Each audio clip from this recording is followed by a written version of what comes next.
Hollywood Hauntings. Culver Studios. The Studio. The Culver Studios in Culver City were founded in 1918 by silent film actor, director, and producer Thomas H. Ince. The first building to go up was a colonial-style administration building built as a replica of Mount Vernon, known as the Mansion, which became iconic later as a symbol for Selznick International Pictures, and which still stands today. It is also reportedly haunted by the studio's founder, Thomas Ince. Ince was known as the father of the Western, and was responsible for the making of over 800 films. 3 of his films, The Italian, for which he wrote the screenplay, Hell's Hinges, and Civilization, which he directed, were selected for preservation by the National Film Registry. His untimely death at the height of his career in 1924 has been the cause of much speculation, rumor, and the stuff of legend.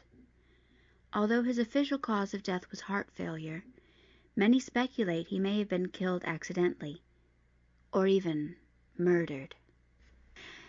Ince's directing career began in 1910, and he is associated with 3 studios: Inceville, the Triangle Motion Picture Company, which later became MGM, and now the current-day site of Sony Pictures, and Culver Studios.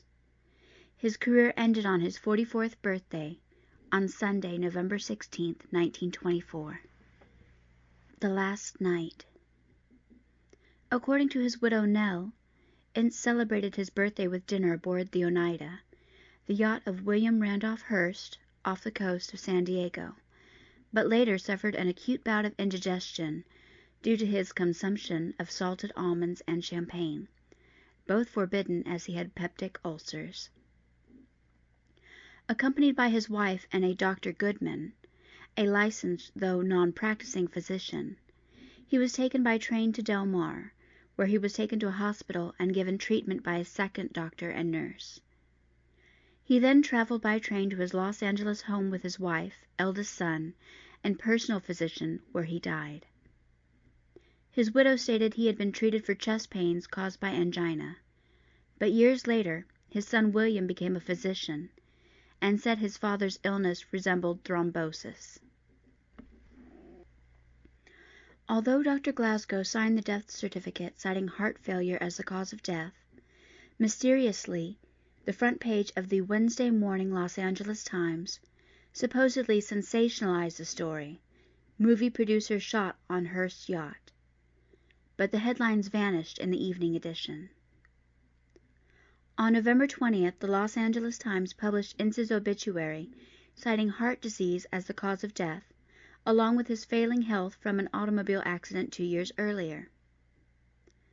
A month later, the New York Times reported that the San Diego District Attorney announced that Ince's death was caused by heart failure, and no further investigation was necessary. The rumors. There are several conflicting stories that circulated about the incident, often revolving around a claim that Hearst shot Ince in the head after mistaking him for Charlie Chaplin. Chaplin's valet, Toraichi Kono, claimed to have seen Ince when he came ashore via stretcher in San Diego, and told his wife that Ince's head was bleeding from a bullet wound. Charles Lederer, the nephew of Hearst's longtime partner Marion Davies, also told a similar story to Peter Bogdanovich, the director of the film The Cat's Meow, which tells the story of what might have happened aboard Hearst's yacht that fateful trip. It has long been speculated that Ince was shot by Hearst, who was either aiming at Charlie Chaplin, who he believed was seeing Marion Davies, and the bullet accidentally struck Ince, or that Hearst deliberately shot at Ince, mistaking him for Chaplin. Eleanor Glynn, the famous author, told actress Eleanor Boardman that everyone aboard the yacht was sworn to secrecy about the events, which would indicate more than a death under natural causes. During Ince's funeral, however, the casket was open, and no witness ever mentioned seeing any sort of bullet wound or possible head wound. It was speculated that columnist Luella Parsons was aboard the yacht that night, as after Ince's death, she was suddenly given a lifetime contract by Hearst, and expanded syndication, supposedly part of hush money from Hearst. Years later, Hearst spoke to a journalist about the rumor that he had murdered Ince, and said, "Not only am I innocent of this Ince murder, so is everyone else." The myth of Ince's death has overshadowed his reputation as a pioneering filmmaker and remains one of Hollywood's biggest possible scandals. The question remains, though, if Thomas Ince did in fact die of natural causes, why does he continue to haunt his former studio?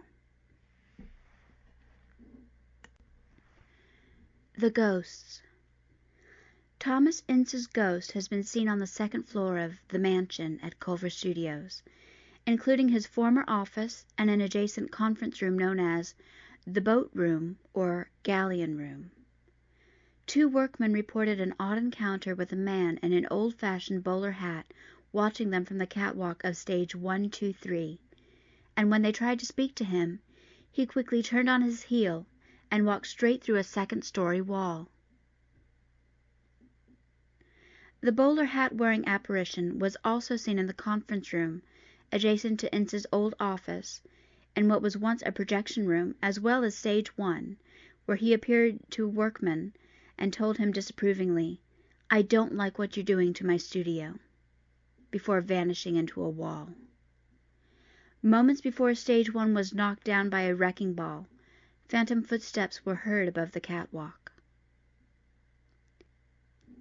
He has also been seen by security guards, who have reported seeing a mysterious woman in white around the studio as well.